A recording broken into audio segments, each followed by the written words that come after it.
અહેમદાબાદ મિત્ર ન્યૂઝમાં આપનું સ્વાગત છે। મહીસાગર જિલ્લાના ખાનપુર તાલુકાના ગોગાવાડા ગામમાં એક કરુણ ઘટના બની।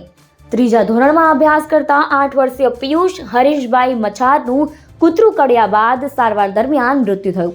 આ સમગ્ર ઘટનામાં પિયુષ બચી શક્યો નહીં। સારવાર માટે 5 હોસ્પિટલ બદલી પણ પિયુષને ન બચાવી શકાયો। આ કૂતરાએ પિયુષ સિવાય અન્ય 14 લોકોને પણ બચકા ભર્યા હતા। પિયુષને માથા પગમાં ગંભીર ઇજાઓ થઈ હતી। પ્રાપ્ત માહિતી મુજબ મૃતક પિયુષના પરિવારમાં માતા પિતા અને એક મોટો ભાઈ છે જે 5મા ધોરણમાં અભ્યાસ કરે છે। પિતા હરીશભાઈ રામાભાઈ મચાર ખેતીકામ કરી પરિવારનું ગુજરાન ચલાવે છે। પિયુષના કાકાએ જણાવ્યું કે અંદાજે 20 થી 22 દિવસ પહેલા શાળાએ જતી વખતે હડકાયા કૂતરાએ પિયુષ પર હુમલો કર્યો હતો, જેમાં તેને માથા અને પગના ભાગે ગંભીર ઇજાઓ થઈ હતી। આ જ કૂતરાએ આસપાસના વિસ્તારમાં અન્ય 14 જેટલા લોકોને પણ બચકા ભર્યા હતા। સારવાર માટે પરિવારજનો સૌપ્રથમ પિયુષને ખાનપુર પ્રાથમિક આરોગ્ય કેન્દ્રમાં લઈ ગયા હતા, પરંતુ ત્યાં રસી ઉપલબ્ધ ન હતી, જેથી તેને પહેલા બાકોર સામૂહિક આરોગ્ય કેન્દ્ર, પછી લુણાવાડા સિવિલ હોસ્પિટલ અને છેલ્લે ગુજરાત સિવિલ હોસ્પિટલમાં લઈ જવામાં આવ્યો, જ્યાં પિયુષને રસી અને સારવાર આપવામાં આવી હતી। જોકે બાળકની તબિયત વધુ ખરાબ થતા અંતે તેને અમદાવાદ સિવિલ હોસ્પિટલમાં લઈ જવાયો, જ્યાં 2 દિવસની ટૂંકી સારવાર દરમિયાન તેનું મોત થયું।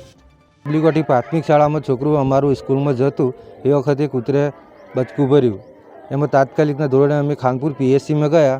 પીએચસીમાં રસી ના મળવાથી અમને બાકોર સામૂહિક દવાખાનામાં કાઢ્યા। સામૂહિક દવાખાનામાં બી રસી ના હોવાના ચાલે જિલ્લામાં મેન મથક લુણાવાડામાં કોટેજ સિવિલ હોસ્પિટલ આવેલી એમાં બી ગયા, તો લગ્ન અમને ના પાડી। ત્યાંથી અમે ગોધરા સિવિલમાં ગયા। ગોધરા સિવિલમાં જ્યાં પછી બી ત્યાં ઈલાજ થયો નહીં બરાબર, એટલે અમને આરામ લાગ્યો નહીં, એટલે પછી અમે અમદાવાદ સિવિલમાં પહોંચાડ્યા, તો લગન સિવિલમાં કોઈ દવામાં ઈરાન થઈ એના કારણે અમને છોકરાનું મૃત્યુ પામ્યું છે અને છોકરાનું નામ પિયુષભાઈ।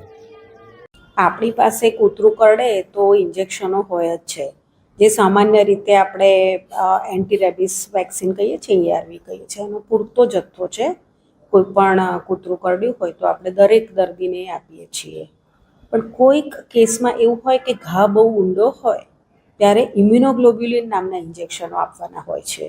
હવે આપણા પાસે એ દર્દી આવ્યા ત્યારે એ ઇન્જેક્શન થોડા દિવસ પહેલાં જ ખલાસ થઈ ગયું હતું, એટલે આપણે તપાસ કરી જોઈ, ગોધરામાં અવેલેબલ હતું, ફોન કરીને પૂછ્યું એટલે એ લોકોએ કહ્યું કે અહીંયા અવેલેબલ છે, તમે દર્દીને મોકલી આપો, એટલે આપણે એમને ત્યાં મોકલી આપી।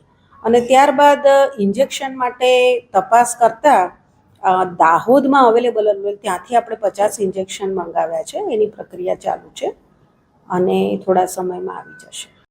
અહેમદાબાદ મિત્ર ન્યૂઝની યુટ્યુબ ચેનલને સબસ્ક્રાઇબ કરો અને બેલ આઇકોન જરૂરથી દબાવો, જેથી દરેક મહત્ત્વના વિડીયોની નોટિફિકેશન તમને મળતી રહે।